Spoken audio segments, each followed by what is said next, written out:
Bonjour messieurs, bonjour mesdames, bonjour mesdemoiselles. Je suis Madame Boigny, je suis consultante et j'ai été contactée par votre établissement pour venir vous entretenir aujourd'hui parce que vous êtes des futurs entrepreneurs, vous êtes des futures personnes publiques et donc j'ai la lourde tâche d'essayer de vous inculquer certaines choses par rapport à ma première expérience. Mais je vais aller avec un témoignage, quelque chose que j'ai vécu il y a de cela quelques années. J'habitais dans un quartier et puis un matin, je sortais pour aller à mon lieu de travail. Et puis, je sorti de nulle part des enfants de 4 5 ans qui apprenaient à peine à parler. Ils sont sortis, ils ont commencé à crier pisseuse, pisseuse, pisseuse. Je regarde à gauche et à droite. Je suis toute seule dans la rue. Donc, je suppose que c'est de moi qu'il s'adresse. C'est de moi qu'il parle. Donc, je fais un ou deux pas et les plus téméraires vont me bloquer le chemin et ils font une ronde autour de moi. Et puis, pisseuse, pisseuse, pisseuse. Et puis, ils sautillent en faisant le tour comme ça. Pisseuse, pisseuse. Et je regarde à gauche et à droite. Il y a quelques parents qui sortent la tête de derrière la clôture ou bien la porte de leur maison et puis ils regardent la scène. Aucun parent ne parle. Mais moi, je ne connais pas ces enfants, je ne sais pas d'où ils viennent. Donc, je me ferai un passage et puis j'avance. J'avance et je vais dans un autre secteur de notre quartier, vers là où se trouve le parking. Il y a des jeunes filles qui sont elles sont en train de causer, elles ont 20 ans, 25 ans par là. Elles sont en train de tresser, en tout cas, ça cause quoi.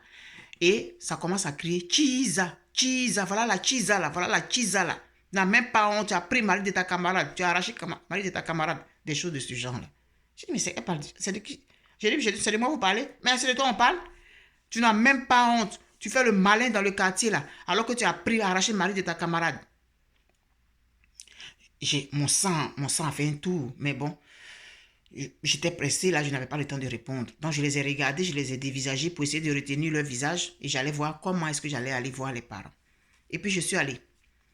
C'était un vendredi. Le lendemain, samedi, je vais au marché. J'arrive au marché.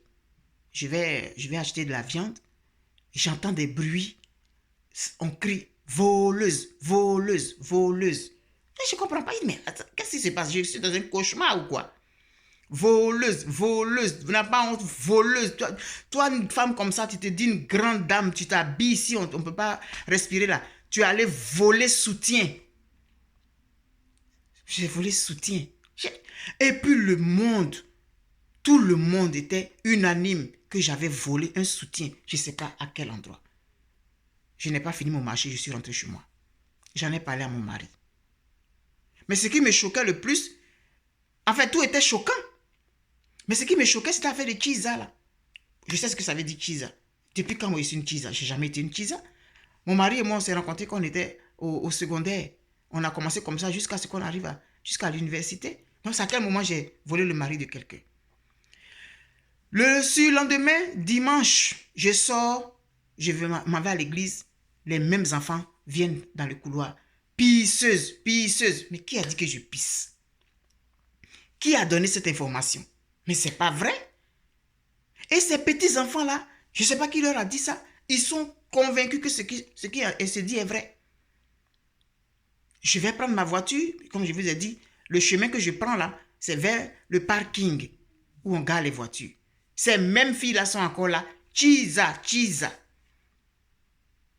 Je vais au marché, c'est la même chose. Et c'était le même groupe de personnes. Et puis, je me disais, mais au fur et à mesure, de nouvelles personnes vont entendre ça. Et le pire, c'est que le groupe des enfants là, ça avait augmenté le deuxième jour. Et le troisième jour, les enfants devenaient de plus en plus nombreux. Et il n'y avait aucun parent qui réagissait. À un moment donné, j'ai dit, mais ça devient quoi? Je suis donc allé au commissariat pour aller me plaindre. Mais ce n'était pas seulement pour me plaindre, je suis allé avertir les policiers. J'ai dit ceci. Il y a des enfants qui me traitent de pisseuse. Je ne sais pas pourquoi. Et ils deviennent de plus en plus nombreux et il n'y a aucun parent qui ne réagit. Je ne sais pas ces enfants-là de quelle maison ils sont. Et quand je fais un pas vers eux, je leur dis arrêtez ça. Quand je dis arrêtez, c'est là même, pire même, c'est là, ils crient de plus en plus. Donc, la prochaine fois que je vais sortir et que je vais voir ces enfants-là me traiter de pisseuse, je vais les frapper. Quand je vais les frapper, je suis sûr qu'il y a un parent qui va sortir. Et le premier parent qui sort, qui veut s'en prendre à moi physiquement, je vais le frapper aller-retour. Moi, je sais, je connais mes forces physiques. Je connais ma force. Parce que trop, c'est trop. Ils m'ont demandé de quel quartier je suis, j'ai donné. Et j'ai ajouté aussi qu'il y avait les jeunes filles. Mon mari, là, il y a longtemps, on est ensemble, ça fait 25 ans. On a commencé au secondaire. Et on a terminé à l'université. Il y a longtemps qu'on est mariés, nos enfants sont grands. C'est à quel moment je suis allé être chisa de quelqu'un. Mais je ne sais même pas d'où est venue l'information. Et les gens sont convaincus que c'est la vérité. Et puis, chisa. Donc, si ces petites filles-là, parce qu'elles ont l'âge de mon enfant, de mon premier, si elles recommencent encore là, je vais les frapper. La même chose au marché. J'ai acheté les bombes, les choses à poivre là, qu'on prend pour se protéger là. J'ai mis dans mon sac.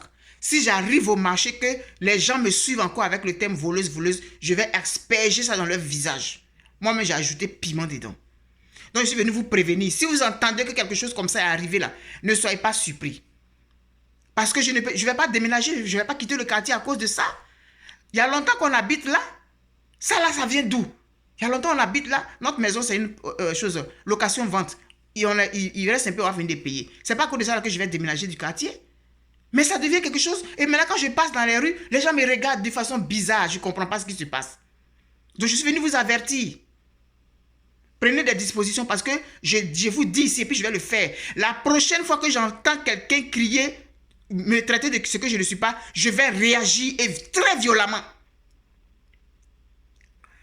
Et le policier, on m'a dit, bon, on va m'envoyer chez le commissaire. Donc, il m'a fait asseoir. Il était calme comme ça. Il m'a demandé et puis j'ai expliqué. Donc, il était tellement calme que automatiquement, ça fait baisser ma pression. Et puis, je lui ai expliqué. Et puis, j'ai dit que je suis venu avertir que si quelque chose arrive là, voilà ce que je vais avoir comme réaction. Donc, il a écouté, il m'a dit, bon, madame, je crois que les gens vont vous faire péter les plombs. Oh, il ne faut pas qu'on en arrive. J'ai dit, non, je suis calme. Il dit, non, madame, vous ne pouvez pas imaginer ce que ça peut faire une personne qu'on vilipende, vous ne savez pas ce que ça peut faire sur son mental et sur son amour propre et sur sa dignité et puis tout ça là. Donc, non, madame, ça là, non, moi je ne blague pas avec ça. Mais au lieu que vous agissiez avec violence, je vais vous conseiller d'aller voir mon cousin qui travaille à l'hôpital psychiatrique de Bergerville. J'ai dit quoi? Vous voulez dire que je suis folle? Il dit non, je n'ai pas dit ça, madame. Quand on entend hôpital psychiatrique, on pense que c'est les fous qu'on envoie là-bas. Non.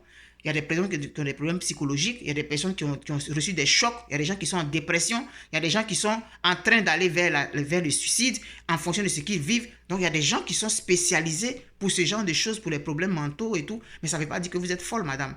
Moi, je vous conseille d'aller voir mon cousin. Lui, il saura comment vous conseiller. Parce que moi, je ne peux pas vous dire, non, madame, ne dites rien. C'est vous qui savez ce que vous ressentez. Et vous avez parlé de réagir violemment. Parce que quand vous sortez dans le quartier, tout le monde vous regarde. Voilà ce que vous... Il ne faut pas que les gens vous poussent à la faute. Parce qu'à force de faire ça, on va vous pousser à la faute. Et c'est vous qu'on va juger. On ne va pas juger les gens qui vous ont provoqué. Mais c'est vous qu'on va juger. On va dire d'abord, vous êtes âgé, comment est-ce que des petits enfants comme ça, les enfants, ils ne savent pas ce qu'ils font. Il ne faut pas considérer ce que les enfants font, c'est des petits enfants. C'est ce qu'on va vous dire. Donc, quand vous allez les frapper, on va dire que vous êtes adulte, vous ne vous êtes pas maîtrisé. Et ces jeunes filles dont vous parlez là, la même chose, on va dire, mais madame, vous avez l'âge de vos enfants. Est-ce que vos enfants là, vous les maîtrisez? Est-ce que ceci, cela? C'est vous qu'on va accuser. On ne va pas tenir compte de ce qui s'est passé. Au marché, c'est la même chose. C'est des gens que vous ne connaissez pas. Vous ne les maîtrisez pas. Vous ne savez pas d'où ils viennent. Donc, vous allez aller agir envers eux. Vous ne connaissez rien. Vous ne savez pas qui a divulgué cette information. Donc, la meilleure chose à faire, au lieu que vous arriviez à commettre l'irréparable, allez voir mon cousin. Je n'étais pas trop convaincu, mais bon. Il m'a reçu tellement avec beaucoup de bienveillance que je suis parti. Donc, j'arrive. J'étais pas trop même chaude, mais quand même, je suis allé. Et le monsieur, il m'a reçu, un vrai monsieur très aimable. Il m'a reçu. Et puis, je lui ai expliqué. Il m'a dit, bon, madame, moi, je n'ai pas d'autres conseils à vous donner. Hein. C'est vous qui savez ce que vous vivez. Mais moi, je vais vous donner une médication. J'ai dit, bon, voilà, moi, c'est ce que je ne veux pas. Monsieur, vous allez me donner des comprimés pour dormir. Et puis, non. Il dit, non, madame. Je ne vais pas vous donner des comprimés pour dormir. Vous m'avez expliqué la situation. Je sais très bien ce que vous vivez. C'est des choses qui arrivent. Donc vous, au lieu que vous réagissiez, moi, je vais vous demander de ne pas réagir. J'ai dit, mais est-ce que vous mettez un peu à ma place? Des petits enfants comme ça dans le quartier, pisseuses. Moi, j'ai pissé quand? Hein? Je ne peux pas accepter ça. Il faut que ça s'arrête. Et ces jeunes filles qui me traitent de Chiza, moi, je suis même Chiza. Il me dit, c'est quoi Chiza? J'ai dit, monsieur, vous ne connaissez pas Chiza. Vous êtes en Côte d'Ivoire, vous ne connaissez pas Chiza. Il dit, non, je ne connais pas, madame. Puis je lui ai expliqué. Chiza, là, c'est les femmes qui sont les maris des autres, là. C'est ça qu'on appelle Chiza. Je ne suis pas une Chiza. Mon mari, on est mariés. On a commencé ensemble. Peut-être qu'il avait une autre copine, je ne sais pas, qui est venue faire courir ce bruit, je n'en sais rien. Mais je ne sais même pas d'où ça sort, tout ça, monsieur. Je ne sais pas d'où ça sort. Donc, il dit, bon, madame, moi, je vais vous donner un médicament que vous allez acheter. Mais rassurez-vous, ce n'est pas un médicament pour vous faire dormir. Ce n'est pas un médicament qu'on donne aux fous parce qu'il y a plein de choses qui se disent, non, non, c'est juste pour vous apaiser. Parce que si vous vous laissez aller, vous êtes capable de commettre l'irréparable et c'est vous qui allez être taxé de la mauvaise. J'ai dit oui, c'est ce que votre cousin m'a dit. Il dit oui, que c'est comme ça que ça fonctionne. Quand on provoque une personne, on ne réagit jamais aux provocations. Hein. Mais quand la personne réagit, c'est elle, on vient juger. Non, tu es plus âgé. Non, tu dois te calmer. Non, il faut laisser tomber. Non, ce qu'ils sont en train de faire là, il ne faut pas considérer. Ils ne sont pas intelligents, etc., etc. Mais pourtant, le préjudice, il est là parce que c'est la réputation qui s'en va.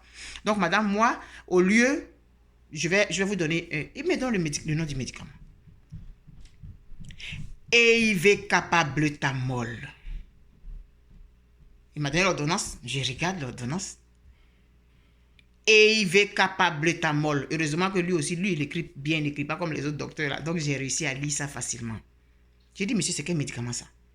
Il dit, ce médicament-là, vous allez le prendre un matin, un midi, un le soir. Quand vous prenez ce médicament, quel que soit ce qu'on dit sur vous, vous ne réagissez pas. Ça glisse sur vous. On dirait que vous devenez sourde. Et puis vous devenez muette. On va raconter tout. Avec même des preuves, avec des détails. Quand vous savez que vous n'avez pas fait ce qu'on vous reproche là, ça ne vous fait rien. Donc madame, vous allez prendre ce médicament-là. Un matin, un midi, un le soir. Eivecapabletamol. Quand vous êtes dans la vérité, madame, les gens peuvent dire tout ce qu'ils veulent. Ils peuvent crier. Ils peuvent chanter contre vous et tout et tout. Vous ne réagissez pas. Vous ne répondez pas. C'est la vie elle-même qui se charge de venir réguler. La vie suscite des avocats. La vie suscite des gens qui sortent du néant et qui viennent, on va dire, faire votre palabre. Et puis il me dit, vous savez, il y a longtemps de cela, là, il y a une dame qu'on traitait de tous les noms, on la vilipendait et tout et tout. Elle ne disait rien. Elle ne disait rien. Les gens, on ne comprenait pas. Et ils sont allés prendre une partie de ce truc et puis ils ont créé ce médicament. Et c'est ce médicament-là qu'on donne aux gens qui sont vilipendés, qui sont calomniés, les gens sur lesquels on raconte n'importe quoi. Et ce médicament, il est très efficace. Donc moi, je vous conseille de prendre ça. Et puis, j'étais sceptique, mais quand même, j'ai pris. Il m'a dit, madame, faites-moi confiance. Si au bout d'une semaine, vous n'arrivez pas à vous calmer, revenez. Mais je suis sûr que ça va agir. C'est un médicament qui a fait ses preuves. Eivecapabletamol, c'est un médicament qui a fait ses preuves. Essayez et vous allez voir. Donc, j'arrive à la pharmacie, je donne l'ordonnance. J'étais étonné même, on me donne le médicament. Hein? Ça existe vraiment? Donc, je lis la notice et tout. Un comprimé matin, un comprimé midi, un comprimé le soir. Je prends ça. Le premier jour, je sors, les enfants là sont sortis. Mais bon, je n'ai rien dit. Mais ils étaient là. Je suis allé, j'ai fait mes trucs. Les jeunes filles ont fait le truc. Je vais au marché. Je prends le médicament 2 jours, 3 jours. 4e jour, je vous dis, les enfants, je sors. Les enfants là sont sortis. Ouah, pisseuse, pisseuse. Je les ai regardés comme ça. Et puis j'ai avancé. Eux-mêmes, d'abord, j'étais surpris. Mais ils m'ont poursuivi un peu. Je ne me suis pas occupé. Mais j'étais calme comme ça. J'arrive au niveau des filles là aussi. Elles ont fait le truc. Même chose, je n'ai pas réagi. Je suis allé au marché. Ils ont commencé. Voleuse, voleuse. Je n'ai pas dit un mot. J'ai traversé le marché. J'ai fait mon marché. Parce que chaque fois quand j'allais là, je revenais à la maison sans faire le marché. Et j'allais dans un autre quartier pour aller faire le marché. Tout ça là, pourquoi? À cause de je vais quitter mon quartier, à cause de je vais plus aller au marché, à cause de je vais... Quoi? Je suis allé au marché, rien. Moi-même, j'étais étonné. Le quatrième jour, ou je crois cinquième jour, même chose. Et à un moment donné, ce sont maintenant les enfants là. Je suis sorti un matin et j'étais là, ils m'ont regardé, ils n'ont pas dit un mot. Je suis passé. J'arrive au niveau des jeunes filles là-bas, je suis passé, ils n'ont pas dit un mot. J'ai dit, elles m'ont vu même. Donc j'ai tourné un peu là pour me... Elles n'ont pas dit un mot. J'arrive au marché, silence. J'ai fait mon marché tranquillement. Le sixième jour, bien le cinquième jour, je ne sais plus, j'ai pris le médicament. Rien. Et maintenant, après, un matin, je sors, il y a les gens qui sont sortis, parce que les enfants étaient arrêtés là. Quelqu'un, je ne sais pas où les gens sont sortis, sont venus attraper les enfants là pour les chicoter. Vous insultez la femme là, pourquoi? Vous avez vu une fois, elle a fait pipi? Eh mais c'est quoi ça? Depuis on vous regarde ici, on ne parle pas là. Vous êtes là, vous parlez là. Vous croyez que quoi? Hein? J'arrive au niveau des jeunes filles là. Il y a une maman qui est sortie de quelque part là-bas. Ma soeur, courage. Les enfants là même sont trop ceci, cela. Hein, vous là, vous cherchez à faire votre vie, c'est vous occuper de la vie des autres. La femme là, vous la connaissez. J'arrive au marché aussi. Donc j'ai pris mon médicament EIV Capabletamol. Soko. Moi-même, quand je les regardais même, ça me faisait rire maintenant. J'ai dit, mais pourquoi est-ce que j'ai perdu mon temps l'autre fois là? Et puis mon mari me dit, mais si tu n'avais pas fait ça, est-ce que tu allais connaître le médicament? Tu n'allais pas connaître le médicament. Donc il fallait que ça là, ça arrive pour que tu te rendes compte qu'il faut que tu prennes ce médicament. C'est comme ça que, grâce à EIV Capabletamol, j'ai réussi à ne plus m'occuper. Donc vous aspirez à être des entrepreneurs, vous aspirez à être des personnes publiques, vous aspirez à être des gestionnaires, vous allez entendre toutes sortes de choses. Donc, achetez EIV Capabletamol là et mettez ça à côté. On peut faire de la prévention même. Vous pouvez prendre ça à titre préventif. Comme on prévient le palu là, vous pouvez prévenir avec le EIV Capabletamol. C'est ce que je suis venu vous enseigner aujourd'hui par rapport à ma propre expérience.